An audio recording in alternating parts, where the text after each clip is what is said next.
I was sitting in my parents' garden, watching the sunset paint the sky in hues of orange and pink, when my phone buzzed. My husband Brandon's name flashed on the screen. I smiled, expecting to hear his voice missing me after our week apart. "Hey, I've been meaning to call you all day," I answered, the smile evident in my voice. There was a pause, too long to be comfortable. "Lucy, I need to tell you something," Brandon said, his voice unnaturally steady. "I sold the country house." The words didn't register at first. My grandparents' house? The place where I'd spent every summer of my childhood? The house that had been my inheritance? My sanctuary? "What do you mean you sold it?" I managed to ask, my voice barely above a whisper. "Mom needs surgery. Her hip has gotten worse, and my sister too. She has some medical issues. I had to make a quick decision," Brandon explained, too calmly. "In the end, it was just a whim of yours, wasn't it? We never even stayed there more than a couple of weekends a year." I felt as if someone had knocked all the air from my lungs. My vision blurred as tears welled up in my eyes. That house wasn't just a property. It was where my grandfather had taught me to paint, where my grandmother had shared her secret recipes, where I'd found solace after losing them both. It was mine. Not ours. Mine. "Brandon, you can't sell property that isn't yours," I said, fighting to keep my voice from shaking. "That house was in my name alone." Another pause. "Lucy, don't be dramatic. We're married. What's yours is mine, right? Besides, it's done. The papers are signed." I hung up without another word. My hands trembled as I pulled up my laptop and checked my bank accounts. Nothing unusual there. I checked my email. No notifications about property sales or transfers. How could he have sold a house that was solely in my name? The realization hit me like a sledgehammer. He couldn't have. Not legally. Not without my signature. My parents found me an hour later, still sitting in the garden, my face streaked with tears. My father, a retired attorney, listened intently as I explained what had happened. His face grew increasingly grim. "Lucy, that's fraud," he said finally. "He must have forged your signature. You need to report this immediately." My mother squeezed my hand. "Maybe there's a misunderstanding? Have you called him back?" I shook my head. "No misunderstanding, Mom. He told me he sold it and that it was just a whim of mine. The Brandon I thought I knew would never have done this. We'd been married for 7 years. He'd always been ambitious, sometimes stubborn. But this was something else entirely." I spent the night looking through old photos of the country house, summer barbecues, Christmases by the fireplace, the flower garden I'd planted last spring. Each image tightened the knot in my chest. By morning, my sadness had crystallized into something harder, sharper. With trembling fingers but resolute heart, I called the local police station near our home in Boston and reported what my husband had done. The officer was sympathetic but warned me that these cases could be complicated, especially between spouses. "I'll be flying home tomorrow," I told her. "I'll come to the station with all the documentation." Just as I was hanging up, my phone buzzed with a message. It was from an unknown number. "Mrs. Phelps, this is Zara Morgan from Coastal Realty. I'm trying to reach you regarding the sale of your property at 42 Maple Lane. There seems to be an issue with the documentation your husband provided. Please call me as soon as possible." I stared at the message, my heart hammering in my chest. So the sale wasn't complete yet. There was still a chance. And there was something Brandon didn't know. What he didn't know, what I had never told him, was that I'd installed security cameras at the country house last year after a break-in at a neighboring property. Those cameras were connected to a cloud storage account that only I could access. I pulled up the app on my phone, typed in my password, and there they were. Recordings from the past week. I scrolled through the footage until I saw it. Brandon entering the house with another man, gesturing around the rooms like he owned the place. I watched as they shook hands in my grandmother's kitchen, as Brandon accepted what looked like a check, as he showed the man around the property I loved. The man left, and Brandon stayed behind. I watched as he walked through each room, opening drawers, collecting items, putting some in a box. In my studio, he paused in front of my grandfather's self-portrait, the one he'd painted just months before he died, the one he'd left specifically to me. Brandon took it off the wall and added it to his box. I couldn't watch anymore. I closed the app, my hands shaking with rage now rather than fear. My phone rang again. The real estate agent. Mrs. Phelps? I'm so glad you called back. There's something you should know about your husband. I gripped the phone tighter, my mind racing with questions. What else had Brandon done? What else didn't I know about the man I had married? Mrs. Phelps, I'm Zara Morgan from Coastal Realty, the woman said, her voice tense. I'm handling the sale of your property, but something doesn't add up. Your husband brought in paperwork showing power of attorney over your assets, but our legal team flagged some inconsistencies in the document. My heart pounded in my ears. I never signed power of attorney to my husband, I said, my voice steadier than I expected. The document is a forgery. That's what we suspected, Zara replied. I'm legally obligated to inform you that we've put a hold on the transaction. The potential buyer is quite upset, but we can't proceed with questionable documentation. Thank you, I breathed. I'm flying home tomorrow. Can we meet? We arranged to meet at her office the following afternoon. As I hung up, my father placed a gentle hand on my shoulder. Lucy, there's more to this than just the house, he said, his eyes grave. If Brandon forged your signature for power of attorney, he could potentially access all your assets. The realization struck me like ice water. My inheritance from my grandparents wasn't just the house. There was a modest investment portfolio too, which I'd kept separate from our joint finances. Brandon had always seemed fine with that arrangement, or so I thought. I need to check everything, I murmured, already pulling up my banking apps. Overnight, I barely slept. By morning, I had discovered no unexpected activity in my investment accounts, which brought little relief. I still had a husband who had betrayed my trust in the most fundamental way. The flight home felt endless. Every minute that passed, I swung between grief and fury. 7 years of marriage, thousands of shared moments. Were they all built on deception? Had I completely misjudged the man I'd chosen to share my life with? When I finally landed in Boston, I didn't go home. Instead, I went straight to my best friend Claire's apartment. Claire, a divorce attorney with a fierce protective streak, had already cleared her afternoon schedule when I called her from the airport. You don't have to decide anything today, Claire said as she handed me a cup of tea. But I've prepared some documents just in case, and I've contacted a locksmith. We can change the locks on your house this evening if you want. Our house, I corrected automatically, then paused. Was it still our house? Did I even want it to be? I need to meet with the real estate agent first, I replied. Then I'll decide what to do about the house. Our house. Zara Morgan's office was sleek and professional.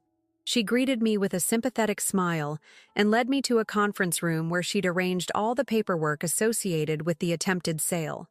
Here's the power of attorney document, she said, sliding a folder across the table. Our legal team thought the signature looked suspicious. I opened the folder and felt a wave of nausea. There was my signature, or rather, a reasonable approximation of it. Brandon had seen me sign enough documents over the years to mimic my handwriting, but there were subtle differences an expert would notice. And this is the sales agreement, Zara continued, pushing another folder toward me. Your husband agreed to a price significantly below market value, $450,000 for a property that could easily fetch $650,000 or more. I stared at her, stunned. That makes no sense. Even if his mother and sister needed medical care, why sell it for less than it's worth? Zara shifted uncomfortably. Mrs. Phelps, there's something else you should know. The buyer, Mr. Christian Jenkins, mentioned that your husband seemed in quite a hurry to close the deal. He even offered to lower the price further if Mr. Jenkins could pay a portion in cash. A cash deal. Quick sale. Below market value. The pieces started to form a disturbing picture. Did my husband say anything else about why he was selling? I asked, dreading the answer. He told Mr. Jenkins that you and he were divorcing, and he needed to liquidate assets quickly before the proceedings began. Zara replied softly. The words hit me like a physical blow. Divorcing? This was the first I'd heard of it.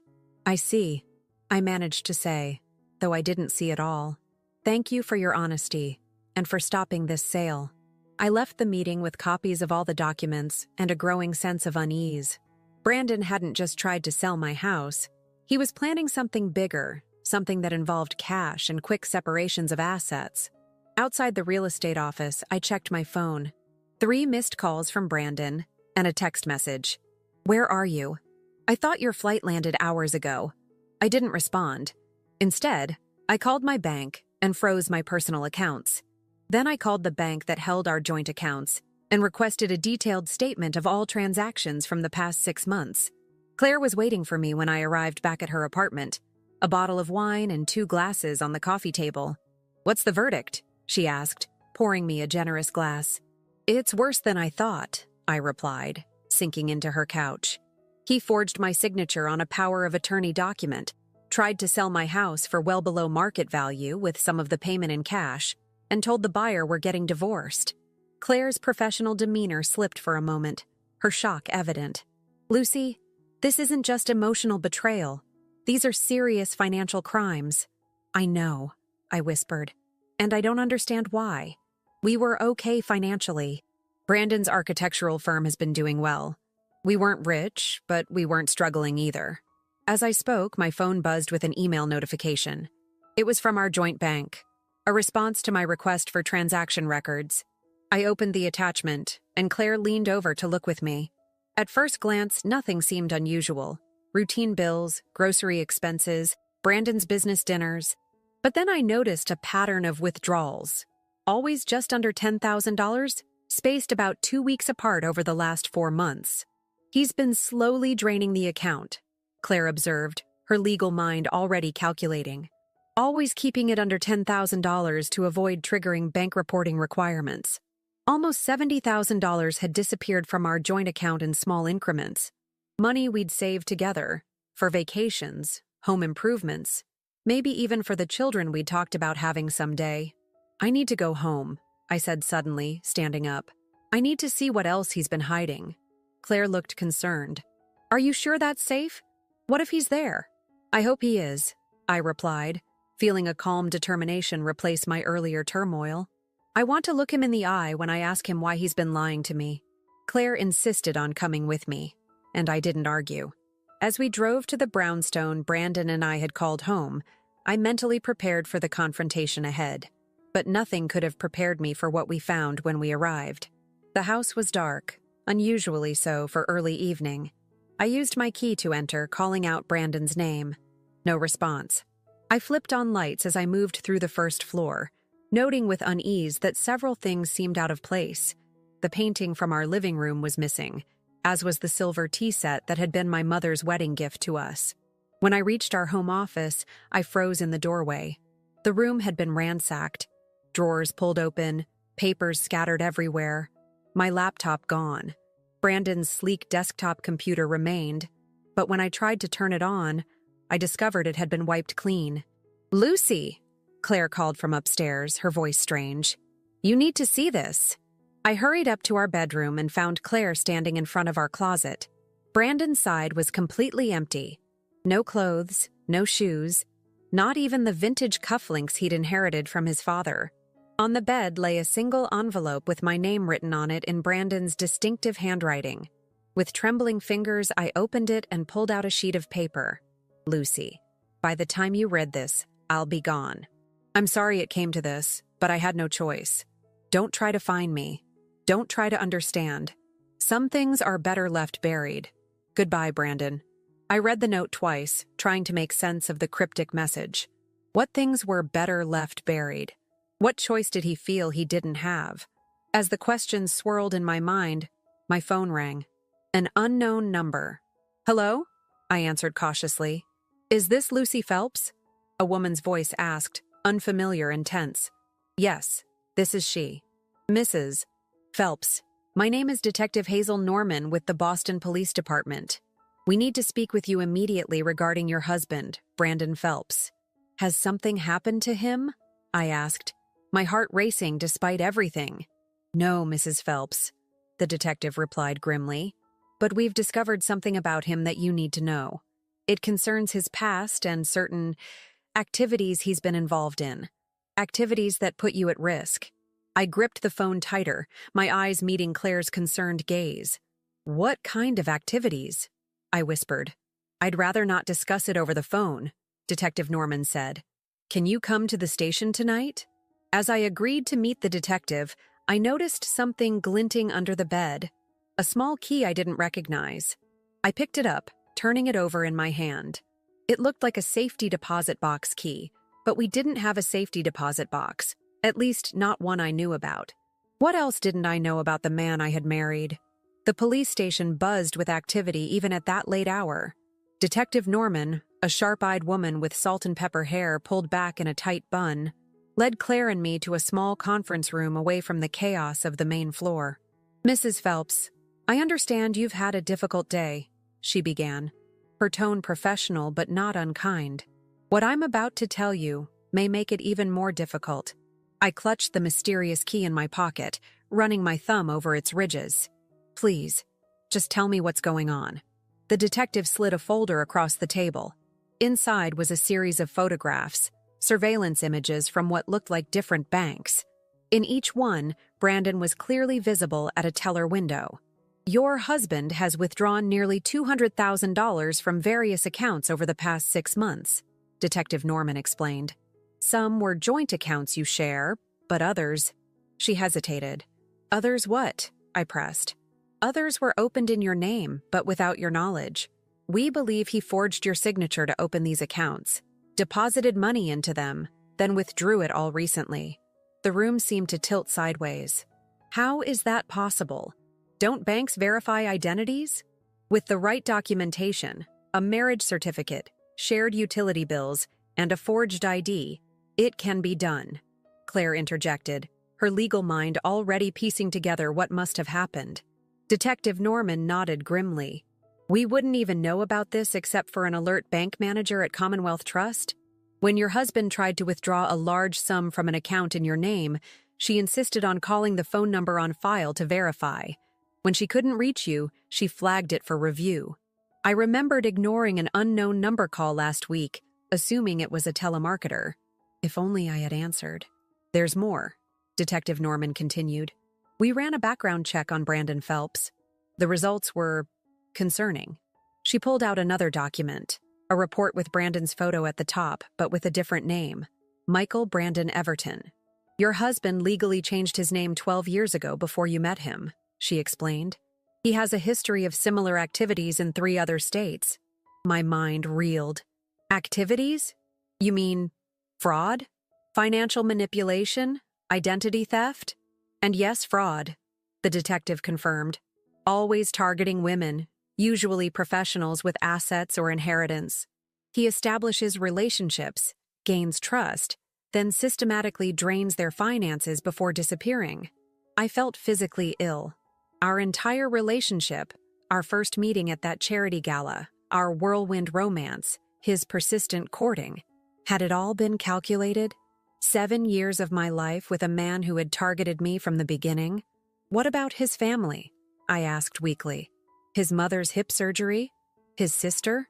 Detective Norman's expression softened with pity. "As far as we can tell, his mother passed away 15 years ago. We haven't found any record of a sister." The lies were so vast, so all-encompassing, I couldn't process them. I pulled the key from my pocket and placed it on the table. "I found this at our house under the bed. It looks like a safety deposit box key." The detective picked it up, examining it closely. "Commonwealth Trust, Box 247, she read from the tiny engraving. "We can get a warrant to open it, but it will take time. Unless I open it myself," I finished for her. As his wife, I should have access. A plan began forming in my mind.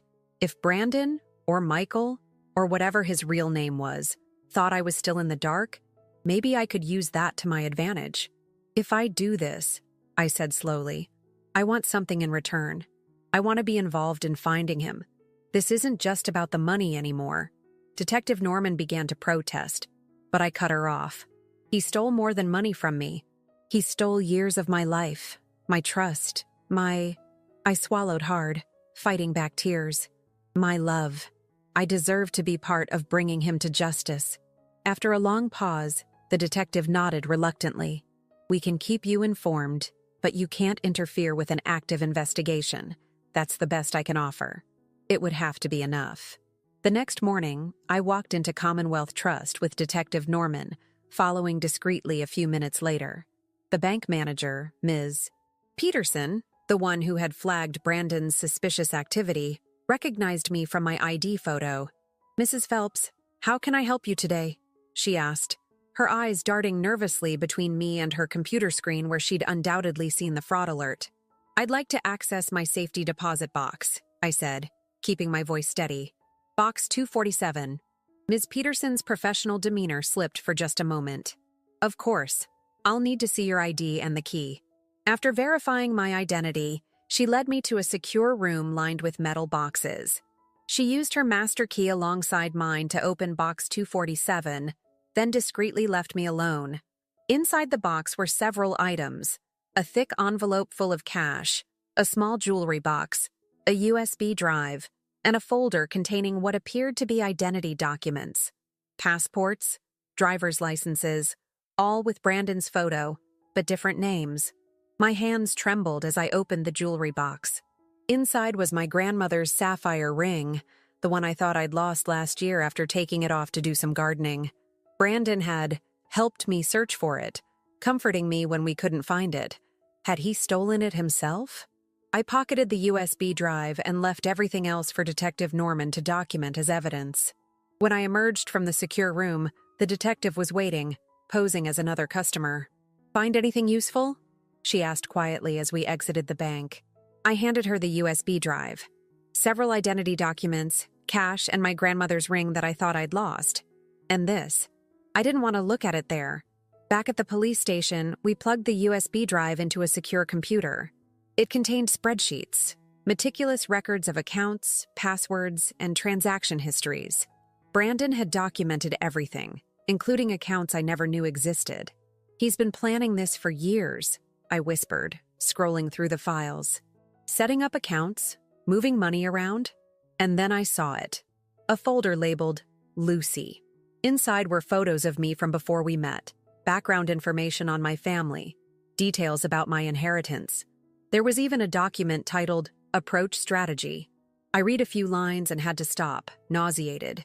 It outlined how to gain my trust, what interests to pretend to share, what insecurities to exploit.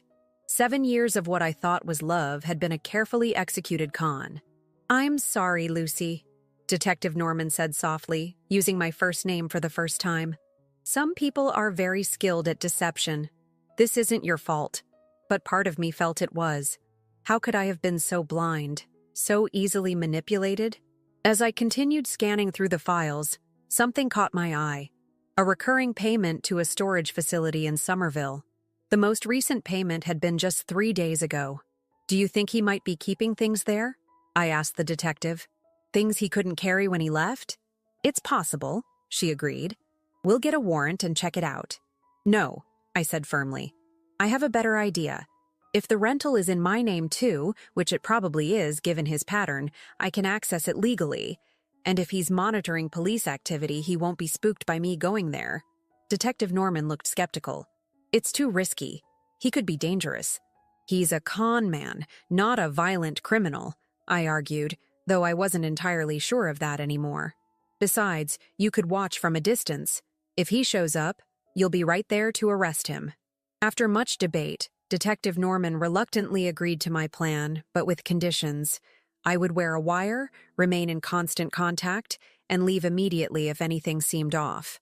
The following day, I drove to Somerville Self-Storage, my heart pounding so loudly I was sure everyone could hear it.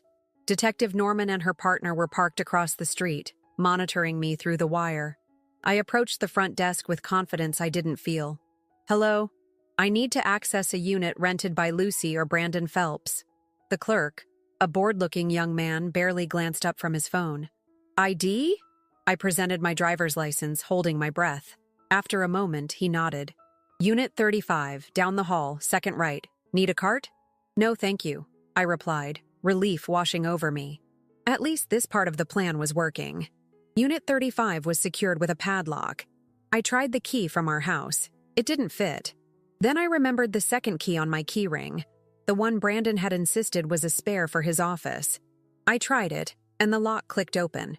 Inside the unit was like stepping into a stranger's life.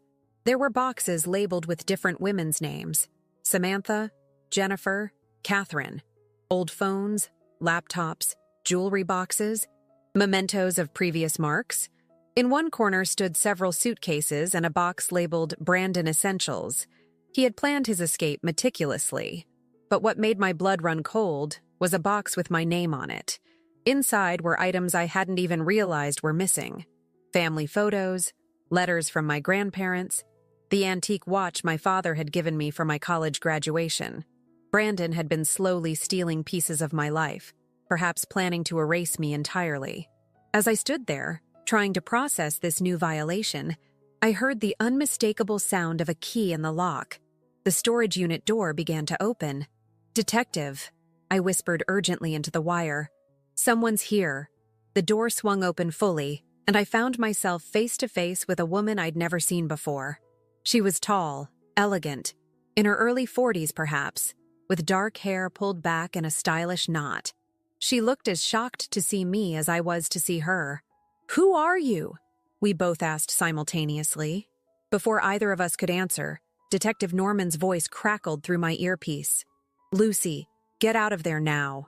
But I couldn't move.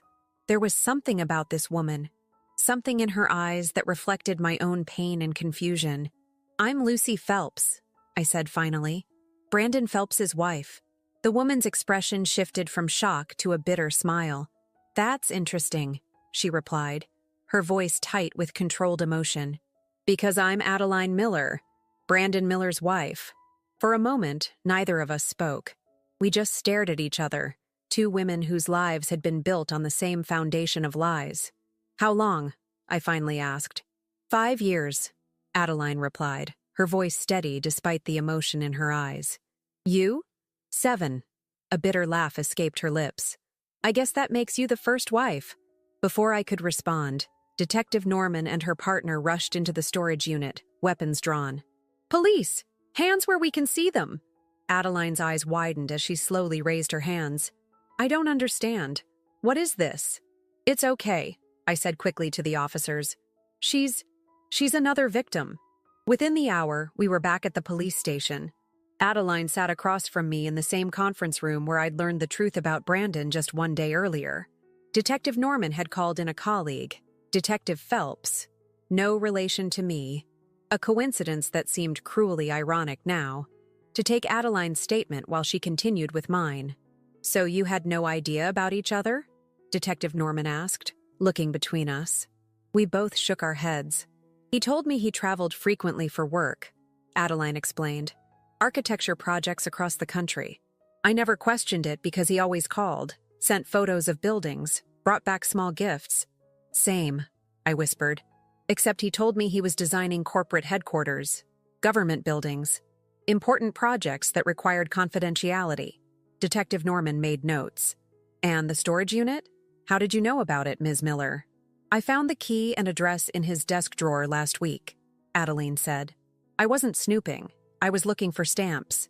When he disappeared 2 days ago, leaving only a note saying he had a family emergency, I remembered the key and thought it might give me some answers." "What did the note say exactly?" I asked, a chill running through me. "That his sister had been in an accident and he needed to go to Chicago immediately," Adeline replied. "He said he'd call when he could, but not to worry." I exchanged glances with Detective Norman. "No sister," I told Adeline gently. That was a lie, too. Tears welled in Adeline's eyes for the first time. Everything was a lie, wasn't it? Our whole marriage. I reached across the table and took her hand. Her wedding ring, a sapphire surrounded by small diamonds, caught my eye. It was almost identical to the engagement ring Brandon had given me, which I'd removed the night before. "Did he give you that?" I asked, nodding toward the ring. "Yes.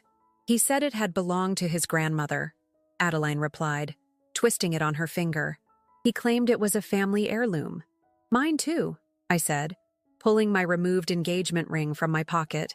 Supposedly a Phelps family treasure. We placed the rings side by side on the table. They were remarkably similar, clearly purchased from the same jeweler, though mine was slightly larger, with a deeper blue stone. He put more investment into you, Adeline observed with a hollow laugh. I guess I wasn't worth the premium version. Despite everything, I found myself smiling at her dark humor. There was something about Adeline, a resilience, a sharp intelligence, that I instantly respected. In another life, we might have been friends. Did he try to access your assets? Detective Norman asked Adeline. Property, savings, investments? Adeline nodded. About 6 months ago, he suggested combining our finances for tax purposes. I agreed at first, but something felt off. He became, not aggressive, but persistently persuasive about it. When I kept delaying, he backed off, said it wasn't important. You were lucky, I told her. He managed to open accounts in my name. He was planning to drain everything. And my country house, I added, the painful memory surfacing again. He tried to sell it while I was away. That's how all this started unraveling. Adeline's expression changed. What country house? My grandparents' place in the Berkshires, I explained. They left it to me when they died. With a wraparound porch, blue shutters, rose garden on the east side. My heart seemed to stop. How do you know that? Because Brandon took me there last spring, Adeline said quietly. He said it was his family vacation home, a place he'd inherited but rarely used. The violation of that sacred space hit me anew. He had taken another woman to my grandparents' home, walked her through rooms filled with my family's memories, and claimed it all as his own. Did you stay there? I asked, unable to stop myself. Adeline looked away. Just one weekend. I'm sorry, I had no idea. It's not your fault, I said quickly. None of this is. Detective Norman cleared her throat. Ladies, I know this is difficult, but I need to ask. Do either of you have any idea where Brandon might have gone? Any place he spoke of fondly? Somewhere he might feel safe? We both thought for a moment. He always talked about the Pacific Northwest, I offered. Seattle, Portland. Said he loved the rain, the coffee culture. Adeline shook her head. He told me he hated rain. He always talked about Arizona, the desert. Said he wanted to retire there someday. So both were probably lies, Detective Norman concluded. What about family? Friends? Anyone he mentioned consistently over the years? We spent the next hour comparing notes, looking for patterns or clues in the different stories Brandon had told us. It was surreal, this detailed excavation of our shared delusion. With each uncovered lie, I felt both more foolish and, paradoxically, more free. I think that's enough for today, Detective Norman finally said, closing her notebook. We'll put out alerts at airports, train stations, and bus terminals. With the evidence we've gathered and your statements, we have enough for an arrest warrant on multiple charges of fraud, identity theft, and financial exploitation. As we stood to leave, Adeline turned to me. What happens now? To us, I mean. It was a question I'd been asking myself since finding Brandon's note.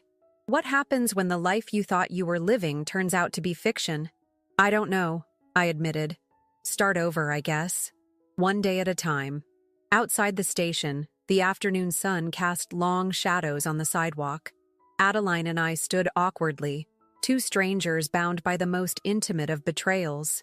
Do you have somewhere to stay? I asked, realizing I knew nothing about her life beyond our shared husband. My sister lives in Cambridge, she replied.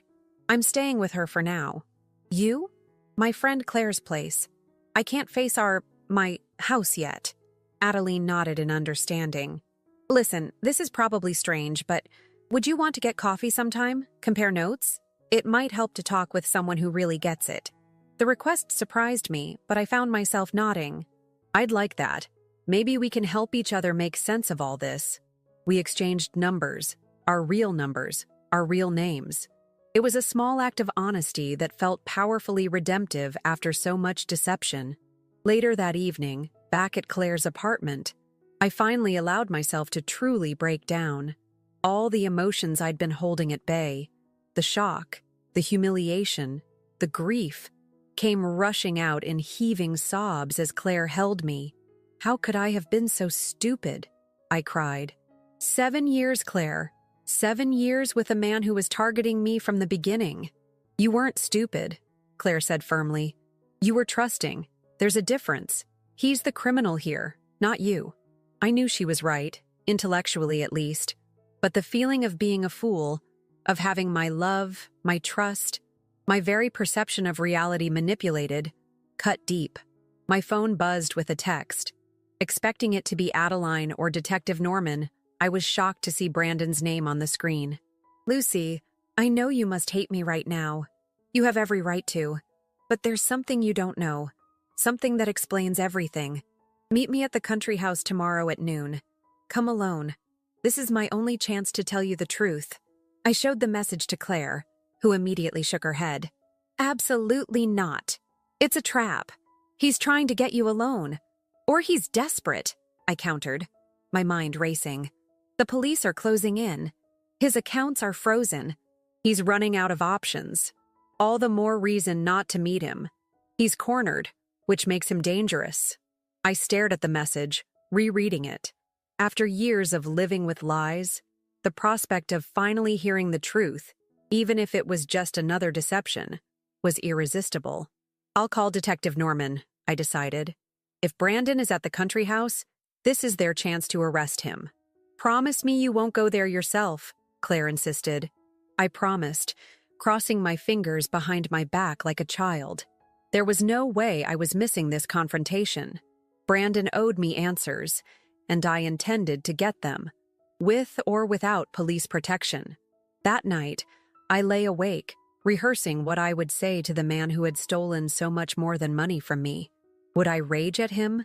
Demand explanations? Simply listen in cold silence? As dawn broke, I made my decision. I would face Brandon one last time, on my terms, in the house that was mine, the house he had tried to take from me. But I wouldn't be the same trusting woman he had targeted all those years ago. This time, I would be ready. The drive to the country house felt surreal. Familiar roads and landmarks slipped by, unchanged, while I was fundamentally different from the woman who had traveled this route countless times before. The rolling hills of the Berkshires emerged on the horizon, painted in the vibrant colors of early autumn, a beauty that had once filled me with peace, but now seemed distant, as if viewed through frosted glass. I had told Detective Norman about Brandon's text as promised. What I hadn't mentioned was my plan to arrive an hour early, before the police set up their surveillance. I needed time alone in the house, my house, to reclaim it from the taint of Brandon's betrayal. As I turned onto the gravel driveway, the white farmhouse came into view, nestled among maple trees ablaze with red and gold. My grandparents had bought this place 50 years ago, lovingly restoring it room by room. To them, it had been more than property. It was the physical embodiment of their love story, their legacy.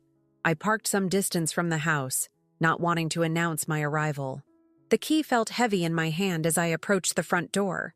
The original key my grandmother had given me, not the copy Brandon had used to bring another woman into this sacred space. Inside, the house was eerily quiet. Dust motes danced in the sunbeams that streamed through the windows.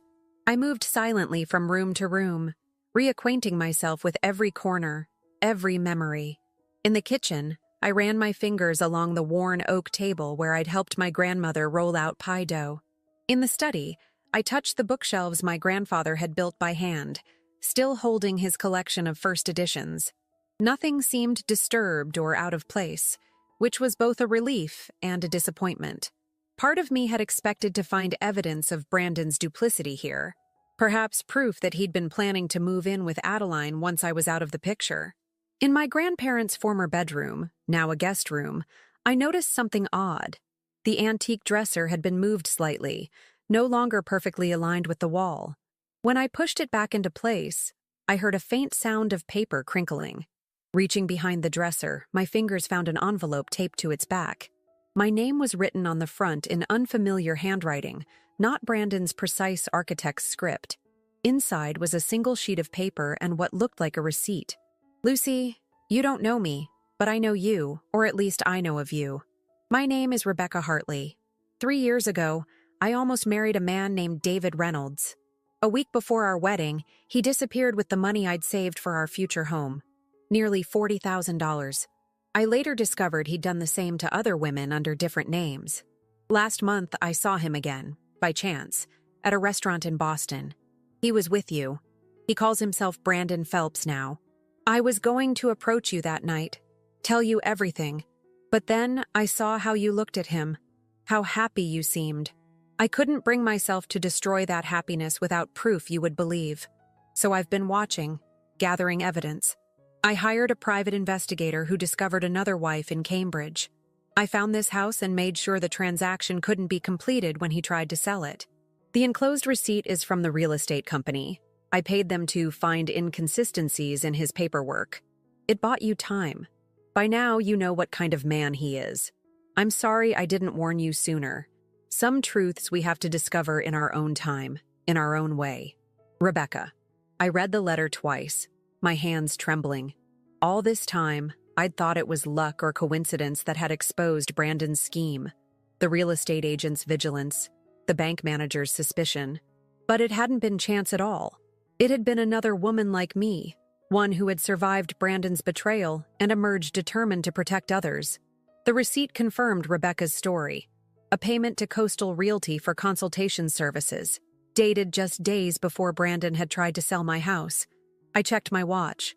30 minutes until noon. 30 minutes until Brandon expected me, not knowing that police would be monitoring every approach to the property. I tucked Rebecca's letter into my pocket and made my way to the sunroom at the back of the house, my favorite room, with its wall of windows overlooking the garden. If Brandon came early, this is where he would look for me. I didn't have to wait long. At exactly 11:45, I heard the crunch of tires on gravel, followed by the sound of a car door closing. I remained seated, facing the garden, my back to the door. Let him come to me. Footsteps on the wooden floors. A pause in the doorway. Lucy. His voice was the same. That warm, slightly husky timbre that had once made my heart race. Now it sent a chill down my spine. I didn't turn around. Brandon. Or should I call you Michael, or David? I'm not sure which name you prefer these days. He moved into the room, coming around to face me. He looked the same, yet different. More haggard, with dark circles under his eyes. His usually immaculate appearance slightly disheveled. But his eyes were still that disarming blue, his smile still practiced and perfect. "You've been busy," he said, an uncomfortable laugh escaping him. "I see you've learned a few things." "A few," I agreed coldly. "Like the fact that you've been stealing from me for years, that you tried to sell my house, that you have another wife in Cambridge." He winced at each accusation. "Lucy, I know how this looks." "Do you?" I interrupted, standing now. "Because it looks like you targeted me for my inheritance, married me under a false identity, and spent 7 years positioning yourself to steal everything I have." "It wasn't like that," he protested. "Not at first. Yes, I've done things in my past, bad things. But with you, it was different." "Save it," I said, holding up a hand. "I've read your approach strategy for me. I know you researched my family, my inheritance, my vulnerabilities. Everything was calculated from the beginning." Brandon, or whatever his name was, sank into a chair, running his hands through his hair in apparent distress. "You found the USB drive, the files, and the storage unit," I added. "Adeline and I had quite the conversation about you." At the mention of his other wife, his expression changed, a flicker of something like genuine regret crossing his features before the practiced charm reasserted itself. "Lucy, please, let me explain. I'm in trouble, serious trouble. I owe money to some very dangerous people. Everything I did was to protect us both." "Protect us?" I echoed incredulously. "By draining our accounts? By forging my signature? By trying to sell the one thing that means more to me than anything else?" "I was desperate," he exclaimed, leaning forward earnestly. "These people, they would hurt you to get to me. I had to get enough money to pay them off, then disappear, set up somewhere new, somewhere safe. I was going to send for you once it was all settled." I almost laughed at the absurdity of it. Even now, cornered and exposed, he was still spinning lies, still trying to manipulate me. "There's no one after you, Brandon," I said quietly. "Except the police. They know everything.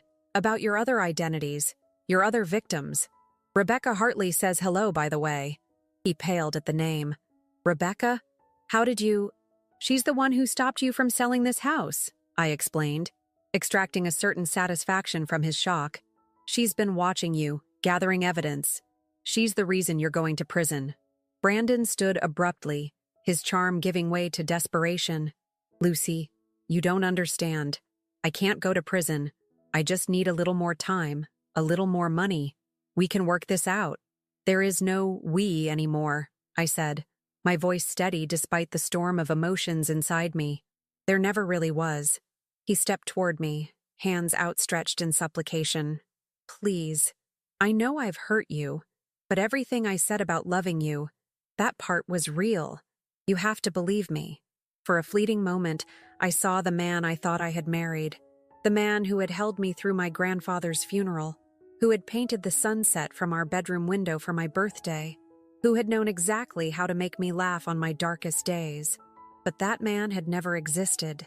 He had been a character, crafted specifically to ensnare me. The police are outside, I said, taking a step back. They've been here since I arrived. Panic flashed across his face. He glanced toward the windows, then back at me. You're bluffing. Am I? Detective Norman is very thorough. Did you really think I'd come alone after everything you've done? His expression hardened, the mask of charm falling away completely. You've always been too trusting, Lucy. Too naive. It's what made you the perfect mark. The cruelty of his words stung, but I refused to show it. And you've always underestimated me. That's what will make you the perfect convict. As if on cue, the sound of car doors slamming echoed from outside. Brandon's eyes darted to the doorway, calculating. It's over, I said simply. There's nowhere left to run. For a moment, he looked like he might try anyway, might make a desperate dash for freedom. But then his shoulders slumped in defeat. The game was finally up. Detective Norman appeared in the doorway, her partner beside her. Brandon Phelps, she began formally. You're under arrest for fraud, identity theft, forgery. I tuned out the litany of charges as they handcuffed him. Our eyes met one last time as they led him away. There was no remorse there, no genuine contrition, just the cold calculation of a man already planning his next move, his next identity, his next victim. But there wouldn't be another victim. Rebecca had made sure of that. Adeline and I would make sure of that. After the police cars drove away, I remained in the sunroom, watching the afternoon light play across my grandmother's garden. The pain was still there, the betrayal, the humiliation, the loss of 7 years. But beneath it, something else was growing. Strength, resilience, the knowledge that I had survived the worst kind of betrayal and was still standing.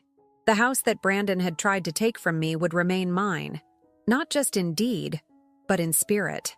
I would reclaim every room, every memory.